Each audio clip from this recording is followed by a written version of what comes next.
Welcome to the Mark Divine Show. This is Mark Divine, your host. Super stoked to have you here today. I'm joined with Catherine Divine. We're going to have a great conversation about part two, talking about breathing and breath work. Appreciate you joining us here on the Mark Divine Show, where we dare to be uncommon and dare to live a life filled with purpose, passion, and courage. So we're going to get right into it. We had a conversation a while back, Catherine, just talking about the power of breath work. And at the end of that conversation, I said, we need to continue this conversation because we're just getting warmed up. Mm-hmm. We'll try to keep this to 20 minutes or so. So I thought today we would get into more nuances around different practices. Okay. And also talk about the power of the retention, right? And how to use our mind and train our mind using the breath.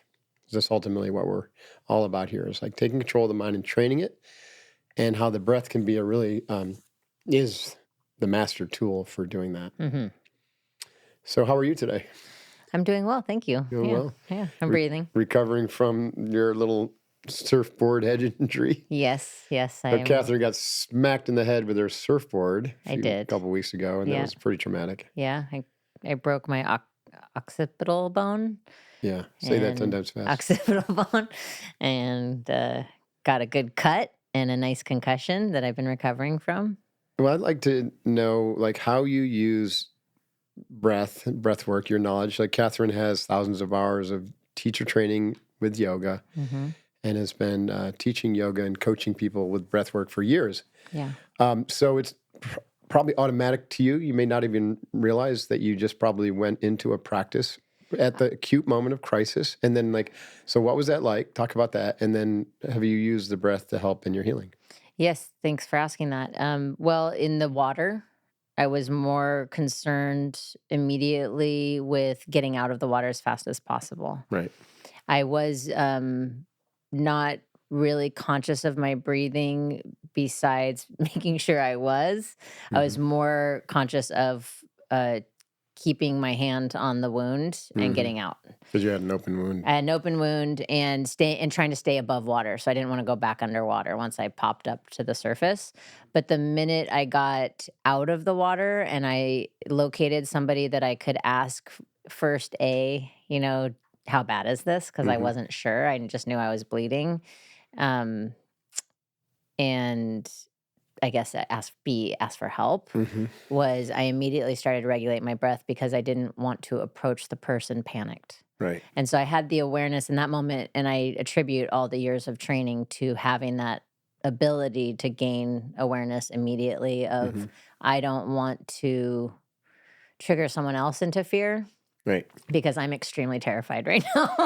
Right. And that regulating your breath through slow nostril breathing, diaphragmatic breathing. I was doing slow nostril breathing, so I was breathing. It takes back control, right? You have a sense that you're back in control, even though you were feeling out of control. And aspects of the situation are out of your control. Aspects of the situation were out of my control, and I knew I could control my breath in order to control my mind as well as tone and quality of voice, right, and how I was going to approach or handle any interactions with other people, as well as getting myself to safety. Right. And once I was on shore, I felt relatively safe, but I still wasn't sure what the scale of injury was. Right. And so that was part of it. When I addressed this woman, I was breathing. I talked to her. I noticed the response on her face was the big wide-eyed and yes, you need to go to the emergency room. And so then that also, that mirroring that happens, it also sent some rush of stimulation through my body. And I asked her if she could help me, if she could give me a towel. She offered to carry my surfboard, and then we were walking, and I continued to watch my breath because it was interesting because there was this parallel of almost wanting to freeze, I guess, and melt into terror or tears. And then that other part, because I was alone, even with a stranger, I still felt like I'm alone. I'm in charge of this. Knowing that I needed to stay in control. And the breath was my anchor point the whole time. Right. Yeah. And so there was that point when we got past the lifeguard. They did their check and they told me the same thing. You need to go to the emergency room. There's a big stairwell. It was about a quarter mile, walk down the beach. So when I got to the top of the stairs, and then there was the decision whether to go with this person in their car to give me a ride home or just to walk home, it was that same thing again, checking in with my breath. And then I would say breath binding to intuition of what's the next call that's going to be the most fluid and you know opportune for this moment. Right. And it was very clear I needed to break from that person at that point and go home. Now, what about using the breath for healing?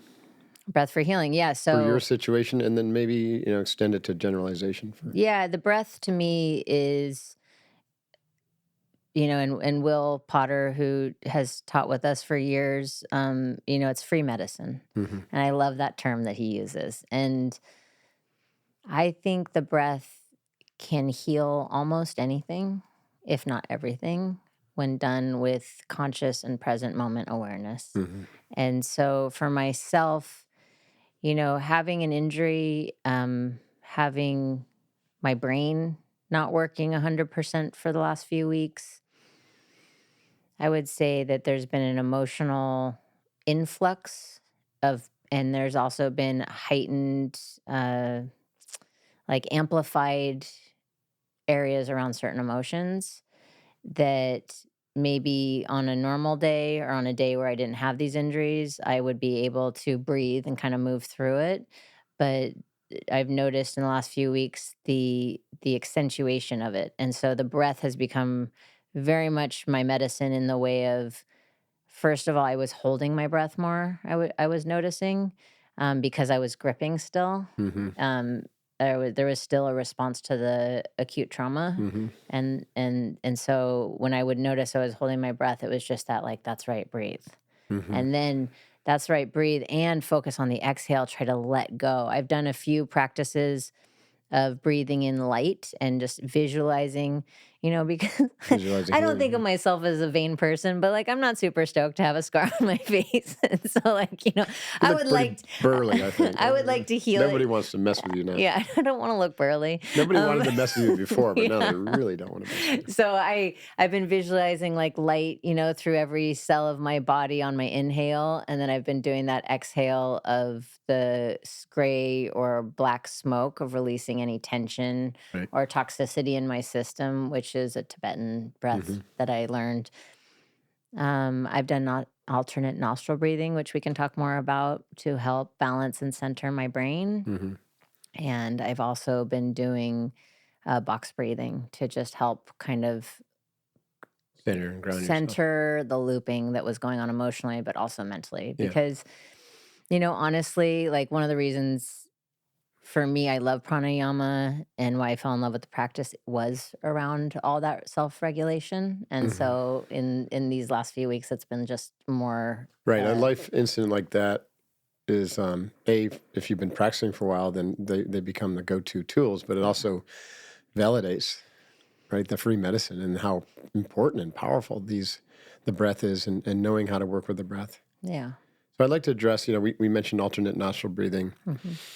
First, it's important to acknowledge that breath is consciousness. Breath, air, is air. It's oxygen, nitrogen, but it's also life force. Yes.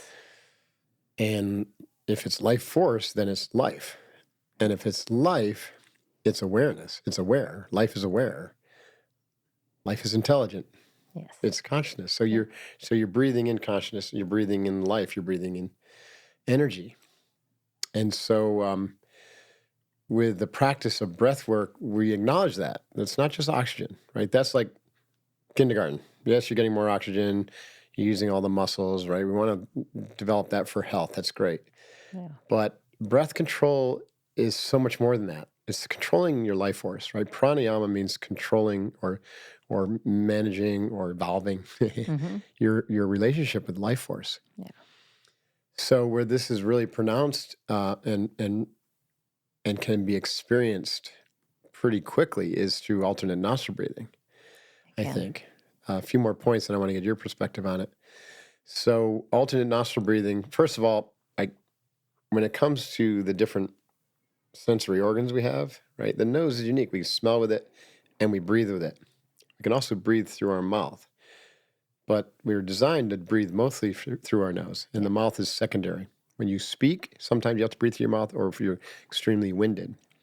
But a lot of people breathe through their mouth a lot, and it's not optimal because it takes a lot of air in directly into the top of your lungs, and so you're not getting the opportunity to get that full diaphragmatic breath. You're not getting the massage of the vagus nerve, and you're not getting the cleansing that the hair follicles do, and the warming or cooling of the air, and you're not getting the nitrous oxide dump, and you're not getting the split into the two vessels, the right and left nostril, which then basically stimulate the right and left nadi, right?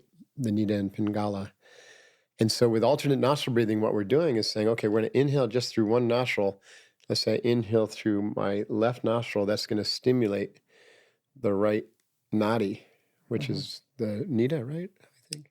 Uh, I'm not sure of that the one. right is the Pingala, the left is the Ida, because Pingala is the Surya, the sun, and Ida is the moon. Pingala is the sun, yes. So right hemisphere, this is going to, left nostril is going to stimulate Right this hemisphere. right hemisphere. Yeah. And because you're breathing in slow and it's going up there, it's stimulating that nadi, the energy system, and it's literally sending life force, electricity into the right hemisphere of your brain. And it's sending energy and life force throughout that nadi, which is crossing over, all the chakra systems, enlivening, right, from that angle.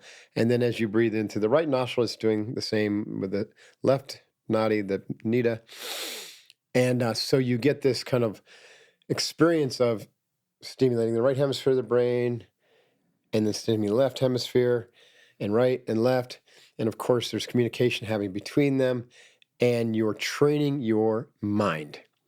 Yes. I mean, you're training your mind with any conscious breathing, but with alternate nostril breathing, you're getting the very distinct experience of balancing and harmonizing, and also stimulating the interlacing, I guess, or the bridge. communication between across the corpus callosum between the two hemispheres, and it leads to healthier thinking, whole mind thinking. Yep. Yeah. You said quite a few things that I wanted to touch on. One of them is about the nose breathing versus the mouth breathing. And what I really like to remember in that was something that our teacher said was, be aware of what comes out of be aware of what goes in your mouth, but be more aware of what comes out of your mouth. Right? That's awesome. a very important thing. And you can think about that with breathing too. Be aware of how much you're breathing through your mouth or breathing out through your mouth, but it's more about speech on that one. And then the nose really is designed for breathing. And you pointed to that.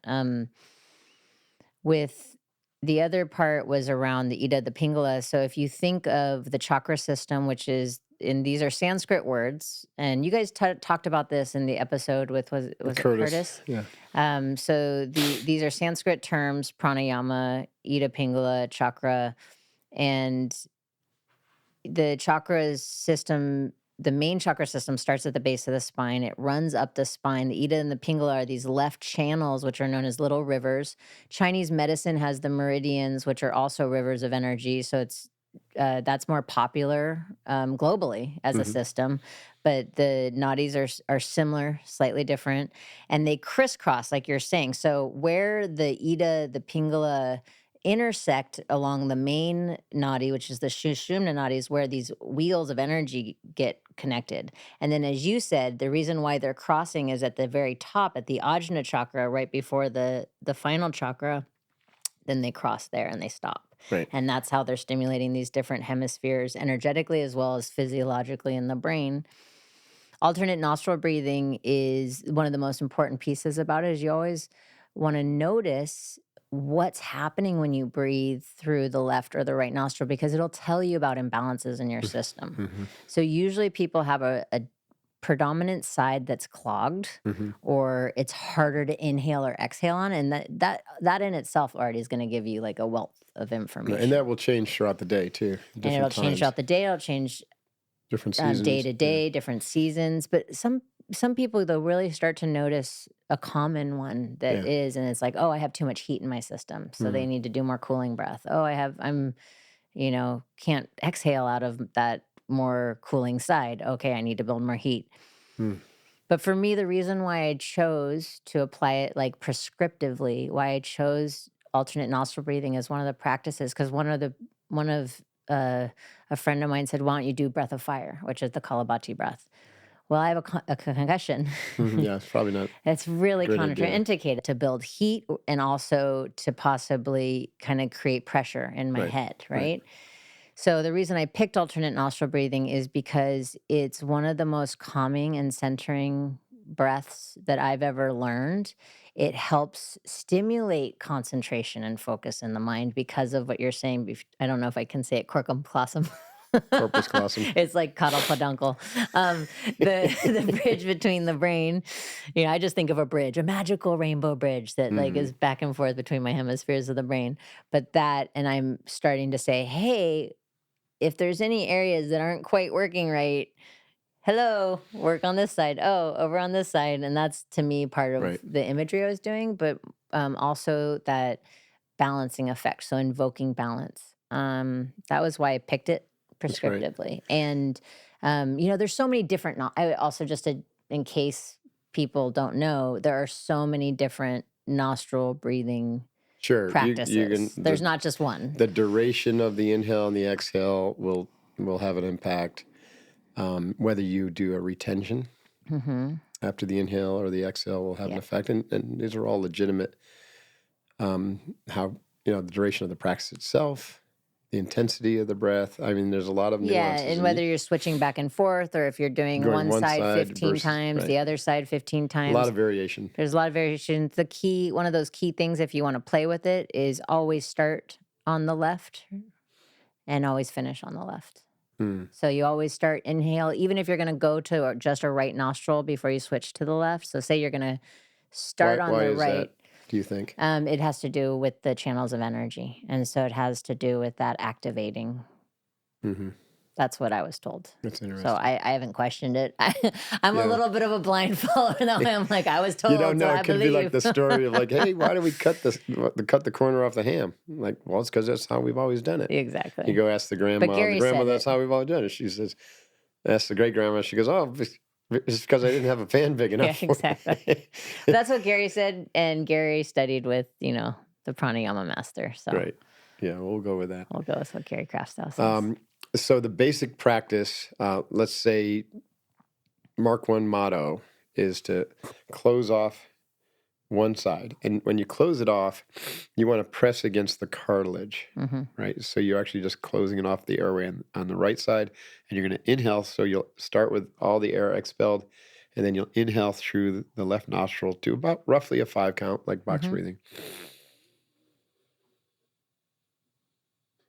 And then you're going to just switch. You can take your fingers like this, or you can use, your ring finger, and you're just going to switch. And you open up the right, and you can even keep a little bit of pressure, or just not, and close the left, and then you'll just exhale through the other nostril. And then do it like that. And then you'll inhale the right,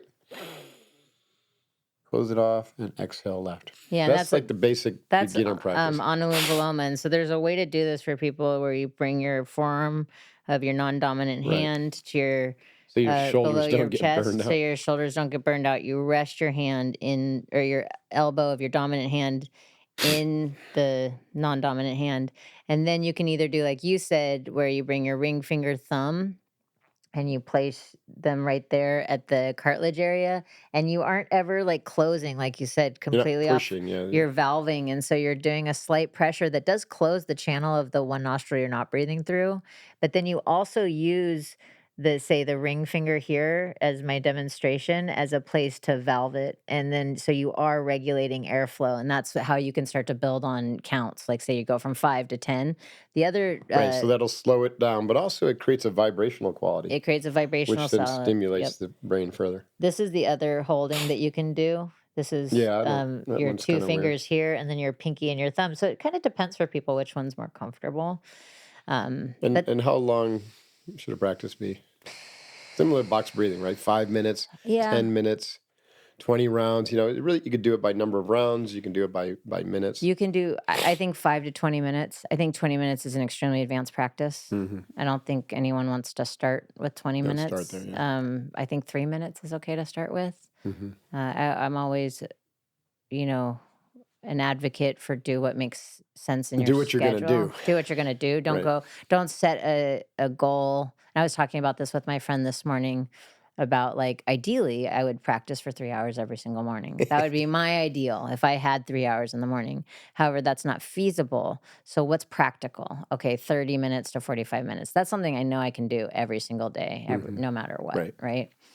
And that's pranayama, asana. That's the physical and the breath work. So Awesome. yep. And then, So and we'll close this out after this, but we mentioned box breathing. Box breathing is a foundational practice of what we teach at Unbeatable Mind, and we've been teaching to Navy SEALs for years. And I'm really proud to say that the SEALs have now kind of adopted box breathing and some of our Unbeatable Mind practices at BUDS, which is that's pretty really cool. Yeah, it's really cool. Yeah. I should have trademarked it. Yeah.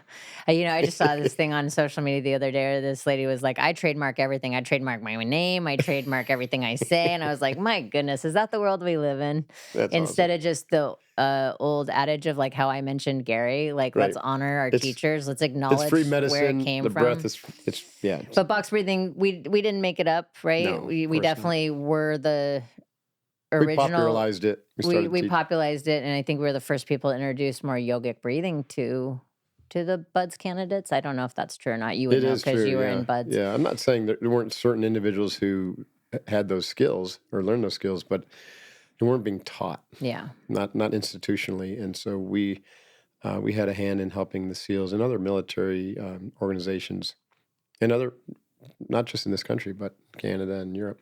Yeah, it was, and that takes me. So with the box breathing, that is a breath also similar to alternate nostril breathing, of the one that you just described, where you're inhaling, hold, exhaling, hold, inhaling, hold, right? It's a box too. The alternate nostril breathing, as well as it can be, and it can be different. But then the box breathing of the inhale, hold, exhale, hold. That's like that real similar, where you're just breathing through both nostrils on the inhale, the exhale. There's so many nuances to breathing. And so something you said, and I'm glad I'm remembering this, about that everything's life force, I wanted to touch on that too. And I think we talked about it in the first part of this, but if we think about that we're receiving instead of doing the breath, there's a real different energy that starts to happen. Like you're being breathed. I'm being breathed. And I really believe that. It helps end the feeling of separation. It does. And we do breathe automatically all the time. So there is something breathing. So who's doing it, right? You say, well, the Yeah. body's doing it. Well, are you sure? Yeah, Consciousness is doing consciousness is doing it, right? Are you ready to revolutionize your health in 2025? If so, then let me introduce you to Lumen. This is the world's first handheld metabolic coach that's changing the game for health everywhere. Imagine having a personal health advisor right in your pocket. That's what Lumen offers. With just a simple breath, this innovative device measures your metabolism, telling you whether you're burning fat or carbs. But it doesn't stop there. Lumen goes above and beyond by providing tailored guidance to optimize your nutrition, your workouts, sleep, and even stress management. Here's how it works. Every morning you take a quick breath into your Lumen. Instantly, you'll receive insights about your metabolic state and a personalized nutrition plan for the day. Want to maximize your training or understand how that meal affected you? Just breathe into Lumen before and after, and you'll get real-time feedback and tips to keep you on track. Why does all this matter? Well, your metabolism is the engine that powers your body, converting food into energy. By optimizing your metabolic health with Lumen, you're setting yourself up for easier weight management, improved energy levels, better fitness results, and better sleep. What's really impressive for me is that Lumen's ability to adapt to your unique needs. It'll track your metabolic health through the weeks and the month and adjust for any changes that need to happen, helping to maintain your metabolic health through hormonal shifts and through stress and other things happening in your life. That means more consistent energy and fewer cravings no matter what stage of life or what's happening in it. So if you're ready to take control of your health, visit lumen.me/divine and use the code DIVINE to get an exclusive 20% off your Lumen purchase. Again, that's lumen.me, lumen.me/divine, DIVINE. Don't miss this opportunity to transform your approach to health and wellness. Lumen, your personal metabolic coach, empowering you to make informed decisions for a healthier life. I would love to talk, Kath, sorry. But back to the box breathing. I just wanted to note on that. Okay, so the box breathing is in a ratio with equal parts. Okay, this is important because there's, just like with alternate nostril breathing, there's a lot of different ratios. Like you could have, I think the 4-7-3 or the, what is it? I don't know. There's a breath that's been popular that has 4-7-9. 4-7-9. That's the 4-7-9 breath. So inhale 4, hold for 7, and then exhale 9, and no hold afterwards. And no hold afterwards. Yeah. That's kind of a lopsided triangle, and that's fine. And I would say like that breath can stimulate you and calm you down simultaneously because of the long inhale, the long hold is stimulative. Yes. Sympathetic, and the longer exhale. I remember one of our teachers, Gary, who we did a lot of breath training with, weeks. One of his admonitions was to make sure that your exhale was always equal to or longer than the inhale hold. Yep. And that's just a safety tip, right? So you don't overstimulate your brain. But anyways, we've tried a lot of different patterns, and we just settled on the box pattern, and I train it as the ideal to do 5 count, and each count is equal to 1 second. So 5 count in, 5 count, hold your breath, 5 count exhale, 5 count, hold your breath on the exhale hold. And so each breath is 20 seconds long, which means you're doing 3 breaths per minute. One of the really cool benefits of that, if you practice this every day, ideally twice a day, ideally working up to 20 minutes in the morning, 20 minutes in the afternoon, over time, you're rewiring, you're retraining your nervous system to be breathed or to breathe for that 5 second in and 5 second out. And that can also be a practice. We call that tactical breathing. So inhale 5, exhale 5. Yes. So that's when you're moving about, that's in your everyday life. Well, you train yourself through box breathing, 3 breaths per minute, but half of each breath is the retention. So when you drop off the retentions, you've trained yourself to breathe 5 count in, 5 count out through your nose. And now you're at 6 breaths per minute. Yes. And they're just like the evidence has come in that that's the optimal breathing pattern through your nose for perfect health, your ideal weight, mental clarity, and longevity. Interesting. Isn't that cool? Yeah, I love when science catches up. Science is catching up. So we want to train ourselves to breathe 6 breaths per minute through the nose, deep diaphragmatically, massaging that vagus nerve, getting all that oxygen in the lungs, getting all that life force. And so that becomes your new normal, which helps bring you peak performance and optimal health. But there's a lot more to box breathing than that. There is. So just talk for a moment about kind of the awareness that you can bring to each phase, the inhale and the inhale retention, the exhale and the exhale retention. I liken those to like expansion, the expansion phase of life and then the contraction phase of life. The inhale hold can represent the flourishing, and the exhale hold could represent death or your fear of death. There's so much development, awareness, mental clarity, and insight that can come from just paying really, really, really, really close attention to every aspect of the breath. I agree. I totally agree. And I said this in the last time too. Just paying attention to your breath will change your life. Just learning to pay attention to the inhale, exhale, and then bringing in retention amplifies it. So with box breathing, one of the things that is so important is not to grip in any of it. It's not a contest. Right. And it's not about anything but your relationship with your breath. So it's a very individualized practice. And so the nuance is you again get to learn about who you are as a being instead of a doing, back to that receptivity of breath. So that's part of the nuance. One of them is just that physiological noticing how you breathe on an inhale. Like you said, this deep diaphragmatic breathing, right? So you're so well trained that you know how to breathe in a way that feels full. Mm-hmm. But some people might start the practice, and even if they're breathing through their nose, it's all up here. Mm-hmm. Right. So, like a tip for people that are starting out is you can put your hand on your rib cage and just kind of grip around your waist and notice when you breathe in, does your rib cage move at all? Mm-hmm. And if it doesn't, then there's probably, there's more to explore there, Right. because you want to start to feel your rib cage moving out. You want to feel your breath in your back when you inhale, as that diaphragm. Yeah, we want to breathe multidimensionally, horizontally, Yeah. and a little bit vertically, but most people breathe vertically, meaning just Yep. from the chest up. Yeah. And I always think of a barrel, like Yeah, you a want a wine. barrel to expand Yeah. and contract. Yeah, I love that. Tim was like that. Whenever I did pranayama with my teacher, Tim Miller, I always imagined this barrel with like a whirlwind of air, because he just his breath would go and go and go and go.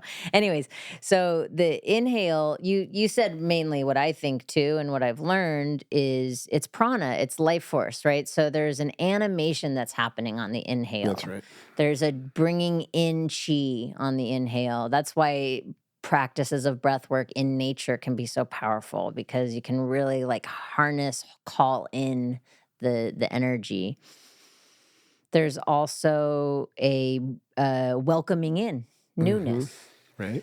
The retention after the inhale, I personally, when I hold after the inhale, I do feel that expanded state. Right. I feel my mind expanding in all directions, out in space, the galaxies, and Yeah. it's like There's that like life going in all directions. there's an opening. Now, when Yep. my mind's really, really active because it's decided that it wants to focus on things that are not serving me. You still have a monkey mind? Is that Yeah, what you're I saying? do. I do. Yeah. Me too. Yeah. Oh, you do too? Everyone does. Everybody does. It's Oh called my the ego, goodness. yeah. Yeah. Then I noted then the retention becomes very much a big part of the focus practice. Right. Because That's the opportunity to clear your mind and get control back. yeah, it's kind of like a squeegee to the Yeah, that's your active sketch. mind. Yeah, because on the inhale, because I've been practicing so long, I can kind of bypass the focus on the inhale sometimes. But once I hold, now I know I'm holding. Right. So there's something really cool about what it does to the mind. And this is the training of focus. You're right. So breath, this is a good point. Thanks. I'm glad you brought that up. Movement of the breath moves the mind. It moves energy. Right. So like if you're breathing really rapidly through your mouth, you're going to have a lot of mental activity and probably emotional activity. Mm-hmm. And if you just slow down, start breathing through the nose, then the mental activity starts to calm down. That's why it has a clarifying effect on the mind. Yep. And the body gets calmer. So, but think about the inhale, you're bringing in energy, you're drawing in the life force, stirring things up a little bit, and then the whole, and moving the mind. Mm-hmm. And so you're trying to hold on to the mind so it doesn't spin off by concentrating on the breath. So the inhale is actually concentration. It's a concentration practice. But then you hold and the mind stops. Yep. If you're lucky. If you're lucky, right? No, let me rephrase it. You have the opportunity for the mind to stop, to be still. Yeah. And so this is where you can say, okay, you're counting and you're holding. The mind has the opportunity to stop, but it doesn't. But you're able to observe it. So this is where you open up to that There's witnessing, a spaciousness. that mindful awareness, that spaciousness. In the holds, you're developing the capacity to witness your thoughts and to be separate from them and not be engaged in the dramas. So that over time, that just works magic, right? Yes. And that's primarily, that experience is on the inhale hold and the retention, the exhale hold. Yep. The exhale hold, let me just jump ahead. Sorry. You're gonna fill in the blanks. Yeah. So in the exhale, like this is okay. You're released all that energy, right? Life forces come in. It's expanded. Your mind's gotten clear. Mm-hmm. But because we're living in this physical body, right? We can't hold that space forever. We'd like to sometimes. Yeah. So you got to let it go, and you let the breath go slowly and controlled. Against concentration, slowly and controlled. And so what you have the experiences of release. It's a releasement. You're letting go. You're letting go of holding and grasping for that air, that oxygen, that life force. That the air itself is spent, right? So it's kind of spent air. the energy is like a releasement of anything that's not serving you. You feel more grounded. You even actually settle down because the inhale extends the spine, the exhale, releases. And so that exhale is really powerful way to like combine it with a letting go, a surrendering practice. Yeah. And it will also, going to what you're saying about releasing, it'll show you another aspect of your mind, which is clinging. Yeah, what are you clinging on to? Because the exhale is now a departure. And so if you think of every breath as a rebirth, so one of the things that I've said for almost all 20 years I've been teaching is, may we die thousands of times each day, meaning in our breath. Right. And so that exhale is a death. There's a letting go, a release. It really teaches us how much we cling when we focus on our exhale, because for a lot of people, that exhale and the retention after the exhale is when the mind gets really active. Yes. And not everybody. And that's when it activates a lot of fear, the primordial fear of death. Yes. And some people have a real struggle with the exhale retention. And that's okay. And that is why it's contraindicated, for people that have high anxiety or acute trauma in the moment. Let's say in that case, just drop the exhale hold, or just do a real brief pause. Yep. Yeah. That's right. And so, but with the exhale, so you said it, the waste is leaving. They call that aponic. So if prana is the life force, the chi, then apana in the Sanskrit is the waste. And you're letting go of that which doesn't serve you. And so there's a really nice, the downward movement too. So prana is an upward movement. And apana is the downward movement, so you feel that grounding and settling and sinking. And yes, and like you said, so there's a kind of like calling into spirit, right? If you think of the top channel being like welcoming in inspiration, and then releasing, letting go, coming back, grounding down, and that can even be linked to death, going back to the earth, right, returning again. And so when you exhale, why it's so important to focus on the exhale is because most people, because whether they're conscious of it or not, have that clinging, they won't exhale completely. Right. And that's where toxicity builds up in our system. And this is why people can lose weight just through really good focus on breathing. Well, I've made that claim a lot because I've seen it happen. Just doing a daily box breathing practice over time, it takes some time, but you will lose weight. You'll come it's not a 30 day. It's not 30 days, right? There's no quick thing. It could take several years, but you'll find yourself in your ideal weight and ideal health. So it's a master practice. It's a master practice, and it's also the retention. So this is one thing that's fascinating because I've been reviewing the Yoga Sutras due to some studies I've been doing, and it's reminded me in the first chapter, the Samadhipada chapter, there's a sutra on part of accessing the state of yoga. So yoga is a state, right? It's a state of unity, or detaching from the ego, right, and attaching to collective consciousness. And so it says in this sutra, and I think it's 1.34, it's 1.39, I can't remember, but focus on the retention after the exhale.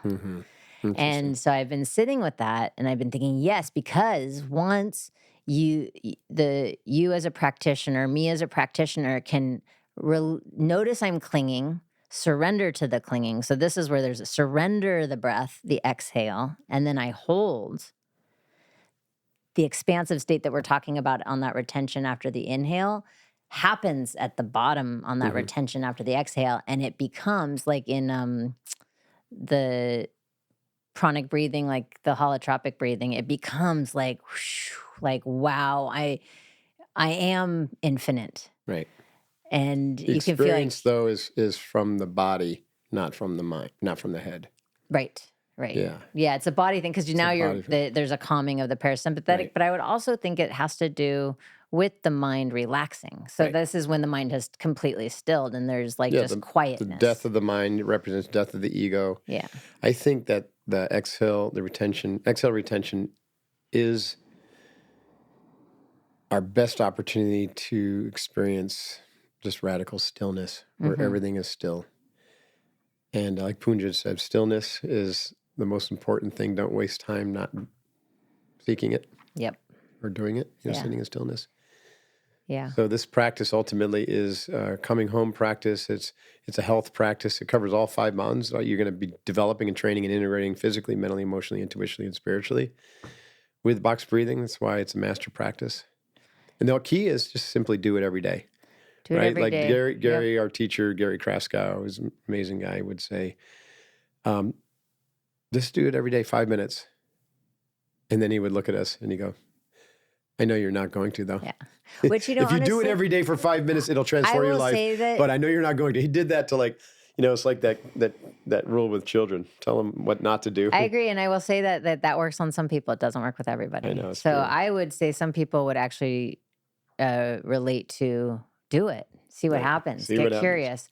And I'll say in that stillness comment, it's remembering that there is dynamic movement within the stillness. Of course. So that stillness, and this goes back to that gripping part when you're doing a breathing practice, box breathing, anything else, but notice the movement within the stillness. So like this goes back to even the anatomical, when you're inhaling, your spine, you mentioned it, is going into axial extension. You're elongating. There's space. There's dynamic movement. There's also stillness in it. Even though you're breathing in, there's stillness in the hold. You're elongating still. And then there's the exhale. There's movement, but there's stillness in that movement.